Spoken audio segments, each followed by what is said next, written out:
በንስሐ ጎዳና ውስጥ ያሉትን ኃጢአተኞች ማበረታታት የእግዚአብሔር መንገድ ነው። መድኃኒታችን ኢየሱስ ክርስቶስ ከቀራጮችና ከኃጢአተኞች ጋር ይቀመጥ ነበር። በሕይወትህ ዕድሜ ሁሉ ማንም አይቋቋምህም። ጌታችን ኢየሱስ ክርስቶስ በማይድኑ በሽታዎች ላይ ተአምር ሰርቷል። የእርሱ ቃል ኪዳኖች ሁሉ በተስፋና በማበረታታት የተሞሉ ናቸው። በመሆኑም ቃል ኪዳኖቹ ብርታትን ይፈጥራሉ።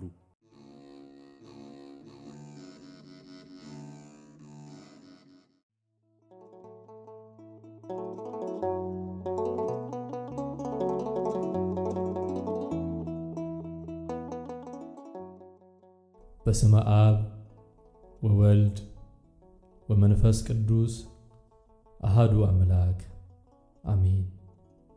መንፈሳዊ አገልግሎትና መንፈሳዊ አገልጋይ የግብፅ ኦርቶዶክስ ቤተክርስቲያን ፓትርያርክ ቅዱስነታቸው አቡነ ሺኖዳ እንደጻፉት አያሌው ዘኢየሱስ እንደተረጎመው ምዕራፍ 7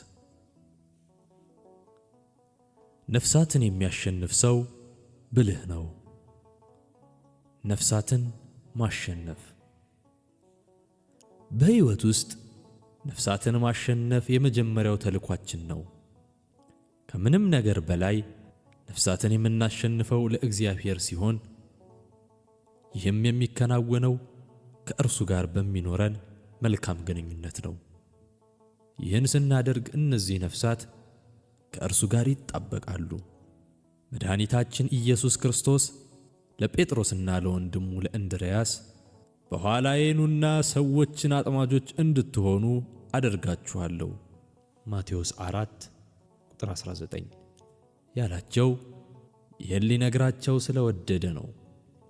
እርሱ ከዚሁ ጋር ተመሳሳይ ለሆነ ተልእኮ ሐዋርያቱን ልኳቸዋል። እስከ ምድር ዳርቻ ድረስ ምስክሮቼ ትሆናላችሁ የሐዋርያት ሥራ ምዕራፍ 1:8። ነፍሳትን ለማዳን የመጀመሪያው እግዚአብሔር ነው። እርሱ ነፍሳትን ያሸነፈው በፍቅር ድህነታቸውን በማደልና ከጠፉበት በመመለስ ነው። በሉቃስ ወንጌል ምዕራፍ 15 ውስጥ ይህን የሚገልጹ 3 ምሳሌዎች አሉ።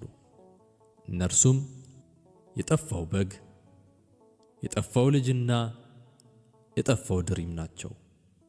ይህ ስለሆነ ነው በማጠቃለያ ጸሎታችን ውስጥ ስለ ጌታችን ስለ ኢየሱስ ክርስቶስ እንዲህ የምንለው ለኃጢአተኛው ሞት ሳይመኝ ንስሐና ሕይወት የሚመኝ ሰው ሰዎችን ሁሉ ቃል ለተገቡትና ለሚመጡት ዋጋዎች የሚጠራ ሰው ነው። ነፍሳትን ለመንግሥቱ ለማሸነፍ ሲል እግዚአብሔር ነቢያትና ሐዋርያትን ልኳል። ወደ ንስሐ እንዲመሯቸውም አድርጓል። እርሱ ጻድቃን ሰዎችን እንደ መጥምቁ ዮሐንስ ለእግዚአብሔር ያዘጋጁ ዘንድ መምህራንን፣ አገልጋዮችንና ካህናትን ሾሟል። መድኃኒታችን ኢየሱስ ክርስቶስ ነፍሳትን የማሸነፍ ተግባራዊ ምሳሌ ሰጥቶናል። ኢየሱስ ክርስቶስን ዓለሙ ሁሉ ተከትሎት እንደሄደ ተጽፏል። ዮሐንስ ወንጌል ምዕራፍ 12:19። እርሱ ወደ ኢየሩሳሌም ሲገባ ከተማዋ በፊቱ ተናውጣ ነበር። ወደ የቤቶቹ ሲዘልቅ የተከተሉት ሰዎች እጅግ ብዛት ያላቸው ከመሆናቸው የተነሳ ለእግር መርገጫ የሚሆን ቦታ አልተገኘም ነበር። ከሕዝቡ ብዛት የተነሳ ሽባ የነበረውን ሰው ለፈውስ ወደ እርሱ ማቅረብ ሲያቀታቸው የቤቱን ጣሪያ ነድለው በገመድ አወርደውታል። ማርቆስ ወንጌል ምዕራፍ 2:4። እርሱ ሕፃናትና ሴቶች ሳይጨመሩ በ5 እንጀራና በ2 ዓሣ በፈጸመው ተአምር 5000 ሰዎችን መግቧል። ነፍሳትን በማሸነፍ የሚታወቀው ሌላው ምሳሌያችን ሐዋርያው ቅዱስ ጳውሎስ ነው። እርሱ እንዲህ ብሏል፣ ከሰው ሁሉ አርነት የወጣው ስሆን የሚበልጡትን እንድጠቅም እንደ ባሪያ ራሴን ለሁሉ አስገዛው። አይሁድንም እጠቅም ዘንድ ከአይሁድ ጋር እንደ አይሁዳዊ ሆንኩ። ከሕግ በታች ያሉትንም እጠቅም ዘንድ እኔ ራሴ ከሕግ በታች ሳልሆን ከሕግ በታች ላሉት ከሕግ በታች እንዳለው ሆንኩ። ደካሞችን እጠቅም ዘንድ ለደካሞች እንደ ደካማ ሆንኩ። በሁሉ መንገድ አንዳንዶችን አድን ዘንድ ከሁሉ ጋር በሁሉ ነገር እንደነርሱ ሆንኩ። አንደኛ ቆሮንቶስ ምዕራፍ 9 ቁጥር 19 እስከ 22። መረቡን ወርውሮ በተገኘው ዘዴ ሁሉ የበዙ ዓሣዎችን የሚያወጣ ዓሣ አጥማጅ ምንኛ ብልህ ነው! ይህ መንገድ መድኃኒታችን ኢየሱስ ክርስቶስ መልካም እያደረገ የተጓዘበት መንገድ ነው። የሐዋርያት ሥራ ምዕራፍ 10 ቁጥር 38። እርሱ ሰዎችን ያሸነፈው በተለያዩ መንገዶች ነው። በማስተማር፣ በመስበክ፣ በማዳን፣ በርኅራኄ፣ በፍቅር፣ ምሳሌ በመሆን ወዘተ። እናንተ ነፍሳትን የምታሸንፉት እንዴት ነው? ሰዎችን በፍቅር ማሸነፍ።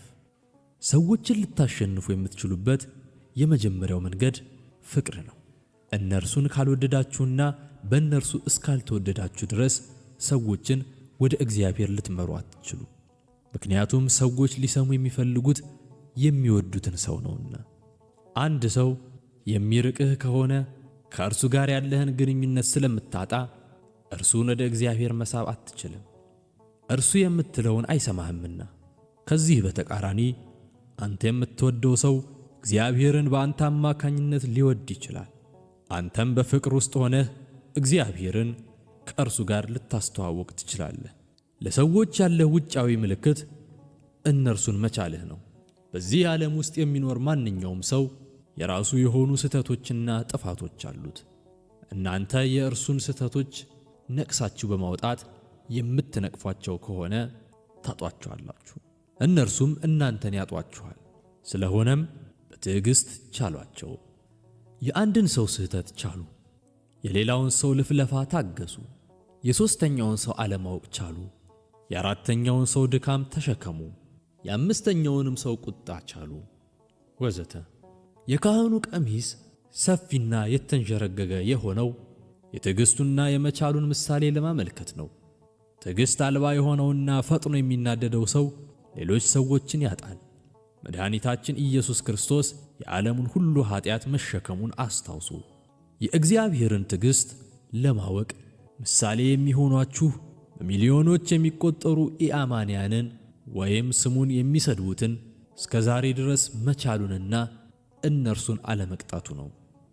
እግዚአብሔር አምላክ እነዚህን ሰዎች ሁሉ ማጥፋት መቻሉ እጅግ ቀላል ነገር ነው። ይሁን እንጂ እርሱ በትዕግሥት ችሏቸዋል። ምናልባት ይሄኛው ትውልድ ድህነትን ሳያገኝ የሚቀጥለው ትውልድ ሊያገኝ ይችላል። ስለሆነም እግዚአብሔር በሃይማኖትና በሃይማኖተኝነት ላይ የሚያፌዙትን ሰዎች ይታገሳቸዋል። ስለዚህ ሌሎች ሰዎችን በትዕግሥት ቻሏቸው። ይህን ካደረጋችሁ ልታሸንፏቸው ትችላላችሁ። ፍቅር ለዘወትር አይወድቅምና። አንደኛ ቆሮንቶስ ምዕራፍ 13 ቁጥር 8። በመጽሐፍ ቅዱስ ውስጥ ጠላትህ ግን ቢራብ አብላው፣ ቢጠማ አጠጣው ሮሜ ምዕራፍ 12 ቁጥር 20 የሚለውን ቃል አስታውሱ። በአንድ ሰው አማካኝነት እንደማትሆኑ ሆናችሁ ተገፍታችሁ እናንተ በትሕትና ብትስማሙት ይህን በማድረጋችሁ ብቻ መጽሐፍ እንደተናገረ በራሱ ላይ የእሳት ፍም ትከምራላችሁ ሮሜ ምዕራፍ 12 ቁጥር 20። በእናንተ ፋንታ ሕሊናው የሚገስጸው መሆኑን አንዳችም አትጠራጠሩ። ይህ ጉዳይ አንድን ሰው ለረጅም ጊዜ ከታገሰው በኋላ ሰውየው የተናገራቸውን ቃላት ይመስላል። በዚህ ጨዋነትህ ገድለኸኛል፣ በዚህም ትሕትናህ አጥፍተኸኛል። በዚህም የዚህ ሰው አሮጌ ሰውነት መጥፋቱን ተመልክቷል። መጽሐፍ ቅዱስ ክፉውን በመልካም አሸንፍ እንጂ በክፉ አትሸነፍ ሮሜ ምዕራፍ 12 ቁጥር 21 ስለሚል ሌሎች ሰዎችን በጨዋነትህ ማሸነፍ መቻልህ ምንኛ ቀላል ነገር ነው። አንድ ሰው ክፋት ቢፈጽምብህና የመከራ ማጥ ውስጥ ቢገባ እጅህን ለእርሱ ለመዘርጋት የመጀመሪያው ሰው ለመሆን ሞክር። እንደመጣለት ለሚናገረው ልቅ ሰው በጥልቅ ትሕትና ትመልስለት ዘንድ ሞክር። በዚህ ጊዜ ይህ ሰው ያለምንም ጥርጥር ራሱን ይንቃል፣ ላንተ ግን ክብር ይሰጥሃል። ይሁን እንጂ በሌሎች ሰዎች የተወሰደ መብትህን በኃይል ለማስመለስ የምትሞክር ከሆንክ ግን እግዚአብሔርን ታጣዋለህ። ዘላለማዊነትህም እንዲሁ። ሰዎችን በፍቅር በትዕግሥትና በጨዋነት እንደምታሸንፍ ሁሉ በጥበብም ልታሸንፋቸው ትችላለህ። ሰዎችን በጥበብ አሸንፉ። መድኃኒታችን ኢየሱስ ክርስቶስ ብልህ ወይም ጠቢብ እንድንሆን የሚፈልግ መሆኑን ስለነገረን ዓመፀኛው መጋቢ በልባምነት ስላደረገው ነገር አመስግኖታል። ሉቃስ ወንጌል ምዕራፍ 16 ቁጥር 8። ጌታ ይህን መጋቢ ያመሰገነው ዓመፀኛ ስለነበረ አይደለም፣ ስለ ጥበቡ እንጂ። መጽሐፍ ቅዱስ እንዲህ ይላል፣ የጠቢብ ዓይኖች በራሱ ላይ ናቸው፣ ሰነፍ ግን በጨለማ ይሄዳል። መክብብ ምዕራፍ 2 ቁጥር 14። በመሆኑም አባቶቻችን ሐዋርያት 7ቱን ዲያቆናት ሲመርጡ ዲያቆናቱ በመንፈስ ቅዱስና በጥበብ የተሞሉ መሆናቸው ግድ መሆኑን አብይ መስፈርት አድርገውት ነበር። የሐዋርያት ሥራ ምዕራፍ 6 ቁጥር 3። የእነርሱ ዋና ዓላማ ነፍሳትን ማዳን ነበርና። የእግዚአብሔር መንፈስ የጥበብና የማስተዋል መንፈስ ስለሆነ እነዚህ ዲያቆናት በመንፈስ ቅዱስ መሞላታቸው ብቻ በቂ ነበር። ኢሳይያስ ምዕራፍ 11 ቁጥር 2። ይሁን እንጂ አባቶቻችን ሐዋርያት ለጥበቡ ብቃት አጽንዖት ሰጥተዋል። በመሆኑም ሐዋርያው ቅዱስ ጳውሎስ እንዲህ በማለት ተናግሯል፣ በሽማግሌዎች መካከል ግን ጥበብን እናገራለን፣ ነገር ግን የዚችን ዓለም ጥበብ አይደለም። አንደኛ ቆሮንቶስ ምዕራፍ 2 ቁጥር 6።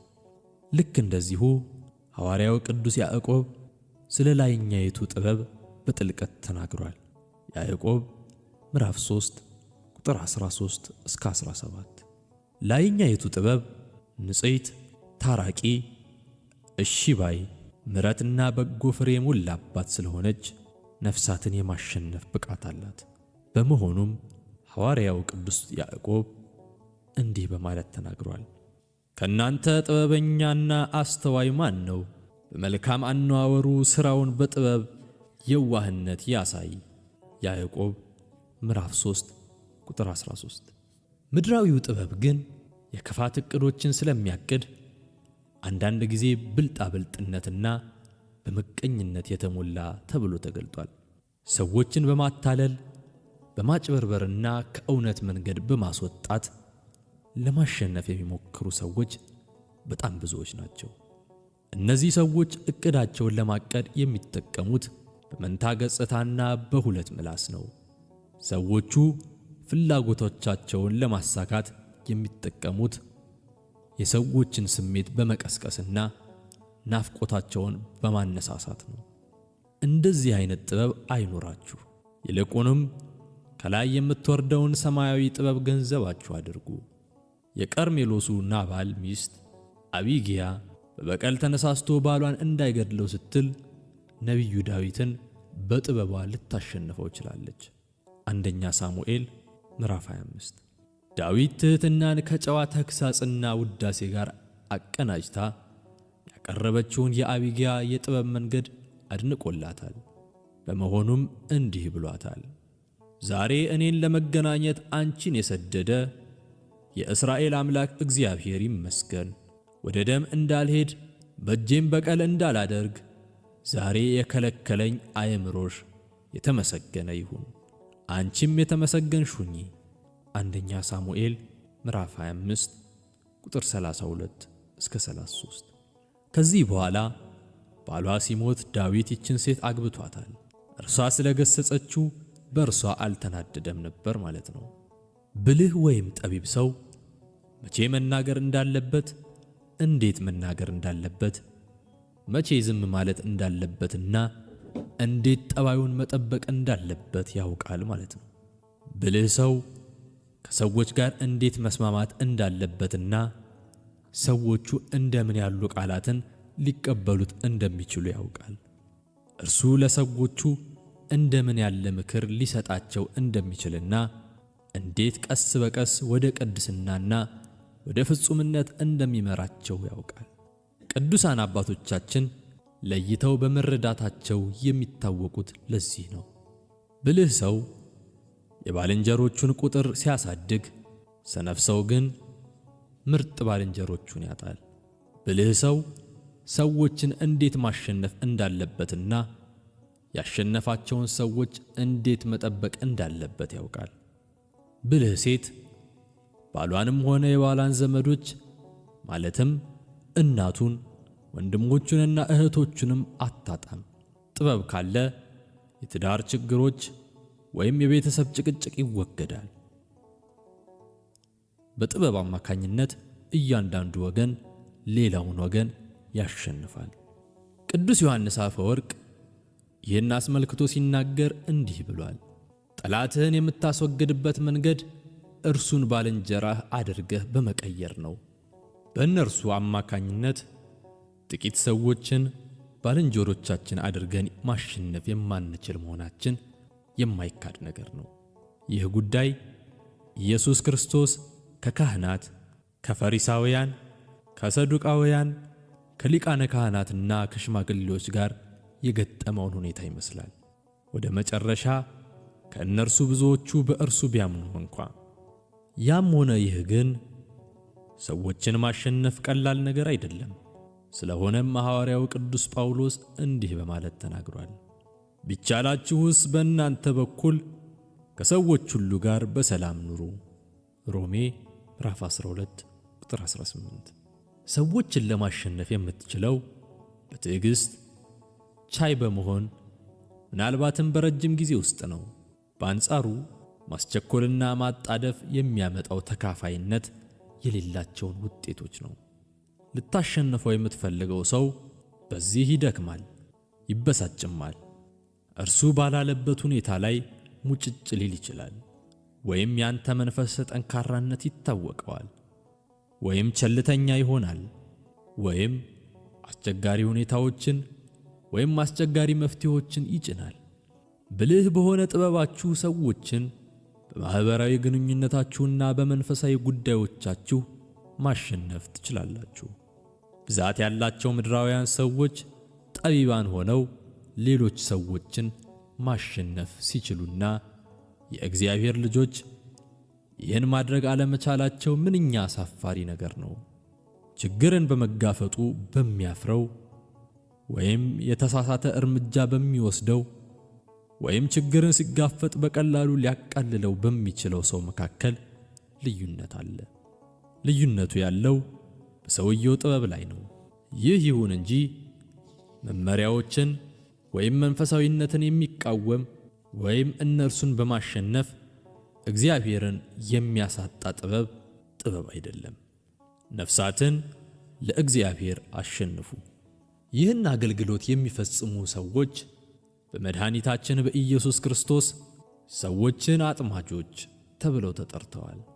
እነዚህ ሰዎች የዓሣውንና የባሕሩን ጠባይ የሚያሳውቅ ጥበብ ያላቸው ሰዎች ከመሆናቸውም በላይ መረቡን እስከ ጥልቀቱ ወሰን ድረስ እንዴት መወርወር እንዳለባቸው የሚያውቁ ሰዎች ናቸው። ይህ በመንፈሳዊ መንገድ ላይ ልምምድ ያላቸው፣ በመንገዱ ላይ የተጓዙ፣ ውጊያዎቹንና የማሰናከያ ድንጋዮቹን የሚያውቁ ሰዎች ጥበብ ነው። ስለሆነም ይህ ጥበብ ለዚህ ሊተዋወቁ የሚገቡትን የቃላት አይነቶች ለይቶ ያውቃል። እንዲህ ያለው ጥበብ ለሰዎች ከደረጃቸው በላይ የሆኑ መንፈሳዊ ጉዳዮችን እንድናስተዋውቅ ይፈልጋል። ይህን የምናደርግ ከሆነ ተስፋ በመቁረጥ ይወድቃሉ ወይም ገና ከመጀመሪያው ሊወድቁ ይችላሉ።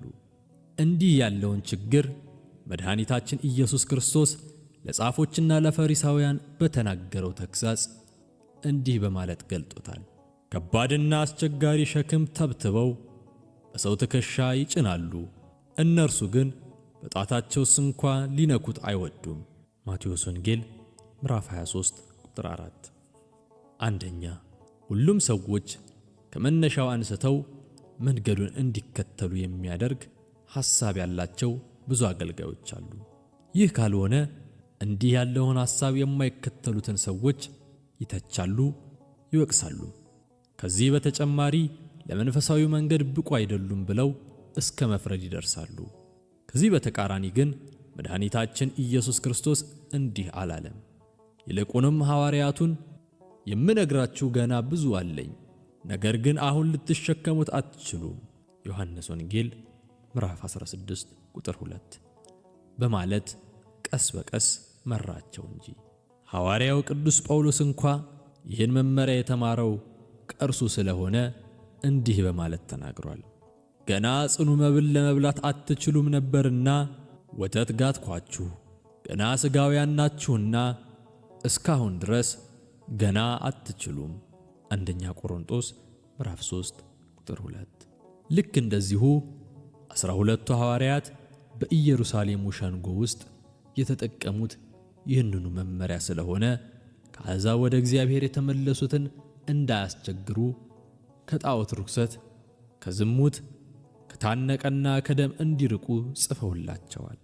የሐዋርያት ሥራ ምዕራፍ 15 ቁጥር 19 እስከ 20።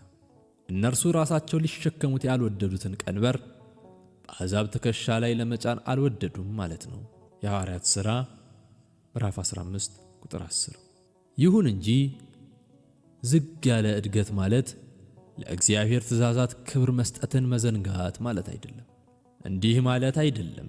ሰዎች እነዚህን ትእዛዛት ማሟላት እስከሚችሉ ድረስ በእነርሱ ቀስ በቀስ እናለማምዳቸዋለን። አንዳንድ አገልጋዮች መንገዱን ከባድ በማድረግ የመንግሥተ ሰማያትን ደጅ በሰዎች ላይ ይዘጋሉ። እነዚህ ሰዎች እነርሱ ራሳቸው ወደዚያው አይገቡም፣ ለመግባት የሚወዱትም እንዳይገቡ ይከለክላሉ። ማቴዎስ ወንጌል ምዕራፍ 23 ቁጥር 13። ሌሎቹ ደግሞ እጅግ ግዴለሾች በመሆናቸው የሚያገለግሉት ሰው መንፈሳዊነቱን ያጣል፣ የመንፈሳዊ ሕይወቱን ጥብቅነትም እንዲሁ ያጣል። ሁለተኛ፣ ብልህ አገልጋዮች ሰዎችን በተቃራኒ መንፈሳዊ መንገዶች አይመሩም።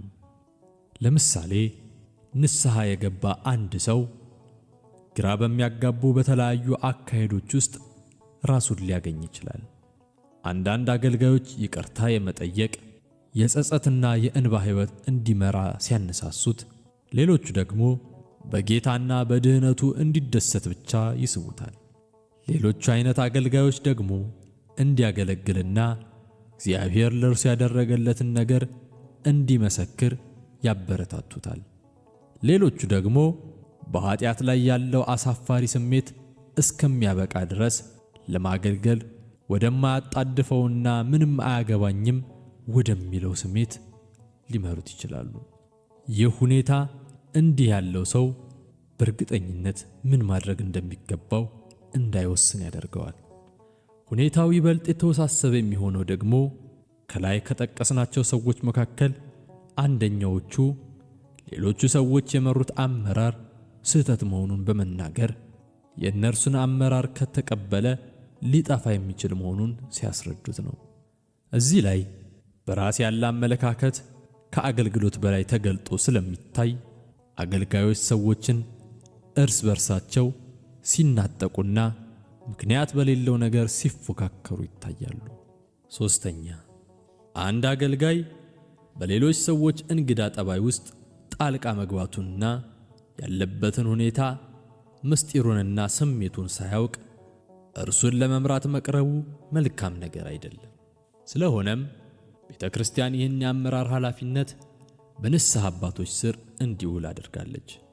ምክንያቱም እርሱ ስለዚህ ሰው ማንኛውም ነገር ያውቃል፣ ምቹውን መፍትሄም ሊሰጠው እንደሚችልም ይጠነቀቃል። ከዚህ በተጨማሪ ያለበትን መንፈሳዊ ሁኔታ የሚጠብቅ በአንድ ዘላቂ መንገድ ውስጥ እንዲያልፍ ይመራዋል። ነፍሳትን የሚያሸንፍ ሰው ብልህ ሰው ነው። እርሱ ኃጢአትን መቼ መገሰጽ እንዳለበት ያውቃል። የተስፋን መዝጊያ ያለ ተግሳጽ መክፈት ሲችልም ሰዎችን በሁለቱም መንገዶች ይጠቅማል። ራሱን እየገሰጸ ለሚኖርና ተስፋ ለቆረጠ ሰው የተስፋ መዝጊያ ልንከፍትለት ግድ ነው። በሌላ በኩል ደግሞ አንድ ሰው የኃጢአቱን ከባድነት ላይገነዘብ ስለሚችል ይህን ኃጢአቱን የሚመለከተው በቀላሉና በቸልታ ይሆናል። በመሆኑም ይህ ሰው የሠራው ኃጢአት እጅግ ከባድ መሆኑንና የዚህም ኃጢአት ደሞዝ ሞት መሆኑን እንዲያውቅና ራሱን እንዲጠብቅ ለእርሱ ጠበቅ ያለ ተግሣጽ ሊሰጠው ያስፈልጋል። አራተኛ፣ ብልህ አገልጋይ ሌሎች ሰዎችን በእርሱ ምስል ውስጥ ለመቅረጽ አይሞክርም። ይህ አገልጋይ ብቻውን መሆንና በዝምታ መዋጥን የሚወድ ከሆነ ሌሎች ሰዎችንም እርሱን እንዲከተሉ አድርጎ መምራት የለበትም። ከደቀ መዛሙርቶቹ መካከል አንዱ ከሰዎች ጋር በቀላሉ የሚግባባና ብቸኝነት የማይስማማው ሊሆን ይችላልና። ሙሉ ጊዜውን የሚወስድ አገልግሎትን የሚወድ ከሆነ ደግሞ ሌሎች ሰዎችንም ወደዚህ አገልግሎት የሚመራ ይሆናል። ከነዚህ ደቀ መዛሙርቶቹ አንዱ ግን የጸሎት፣ የተመስጦና የዝምታ ሕይወትን የሚወድ ሊሆን ይችላል። ስለሆነም ሌሎች ሰዎች የእርሱን ጠባይ ይዘው በእርሱ መልክ ይወጡ ዘንድ መቅረጽ የለበትም። እያንዳንዱ ሰው የራሱ የሆነ ተፈጥሮና ለራሱ የሚስማማ ጠባይ አለውና እያንዳንዱ ሰው ከአገልጋዩ መንገድ ጋር የማይጣጣም የራሱ የሆነ ጠባይና አንድ የተለየ መንፈሳዊነት ደረጃ ሊኖረው ይችላል። ስለሆነም የአገልጋዩ ሚና እውነት ወደ ሆነው ትክክለኛ መንገድ መምራት ይሆናል። የሚቀረውን እያንዳንዱን የሚስማማ ጉዳይ እንደ ሰውየው ተፈጥሮና እንደ ንስሐ አባቱ አመራር ማስኬድ አለበት። የሰዎች ሁሉ ጠባይ የተለያየ ቢሆንም እንኳን አንዳንድ አገልጋዮች ሁሉም ሰው እነርሱ በተከራከሩለት ጉዳይ ጽኑ እንዲሆን ይሻሉ። እንዲህ አይነቱ መገፋፋት ለእነርሱ ጎጂ ሊሆን ይችላል። ለተሳሳተና ምክንያታዊ ላልሆነ ጉዳይ ሊጠቀሙበት ይችላሉና። ሌላው አገልጋይ ደግሞ ለምንኩስና ሕይወት የሚያደላ ሊሆን ይችላል። በመሆኑም ይህ አገልጋይ ሰዎች ሁሉ ለእነርሱ የማይመቻቸውን ይህን ሕይወት ይከተሉ ዘንድ ይጠራል። አምስተኛ፣ ነፍሳትን ማሸነፍ የሚፈልግ ሰው ትዕግሥተኛና በቀላሉ የማይሰላች መሆን አለበት። ወዲያውኑ ፍሬ መጠበቅ ብልህነት አይደለም። በሚያገለግሉት ሰው ላይ ፈጥኖ ተስፋ መቁረጥም ተገቢ አይደለም። ሰውየው ለዚህ ጉዳይ ምላሽ የማያሳይ ከሆነ ርዕሱን መተውም አያስፈልግም። ከዚህ በተጨማሪ በዚህ ሰው ላይ መበሳጨትና እርሱን ያለማቋረጥ መገሰጽም ሰውየውን ወደ ውድቀት ስለሚያደርሰው ይህም ብልህነት አይደለም። አገልግሎት ትዕግሥትና መቻልን ይሻል። ሰዎችን ወደ ንስሐ የሚመራው ይኸው የእግዚአብሔር ትዕግሥትና መቻል ነውና። ሮሜ ምዕራፍ 2 ቁጥር 4። በትዕግሥት አማካኝነት አውግስጢን ከኃጢአተኝነት ታላቅ ቅዱስ ሰው ሆኖ ወደ መቀየር ደረጃ ደርሷል። የጠርሴሱ ሳውልም እንዲሁ የቤተ ክርስቲያን አሳዳጅ ከመሆን ተለይቶ ከሌሎቹ ሐዋርያት ሁሉ እጅግ የደከመ ታላቅ ሰባኪ ሆኖ ወደ መለወጥ የደረሰ ሰው ሆኗል። ስለሆነም ብዙ ጊዜ ጠይቃችኋቸው ወደ እናንተ ሊመጡ ያልቻሉ ሰዎችን ከመዝገባችሁ ዝርዝር ውስጥ አታጥፏቸው። በተደጋጋሚ መክራችኋቸው ንስሐ ሊገቡ ባልቻሉት ሰዎች ላይም ተስፋ አትቁረጡ። ምንም አይነት ተስፋ አይኖርም ብላችሁም አታስቡ። ምላሽ ቢኖርም ጊዜ ሊወስድ እንደሚችል ግን አስቡ። ነፍሳትን የሚያሸንፍ ሰው ብልህ ነው።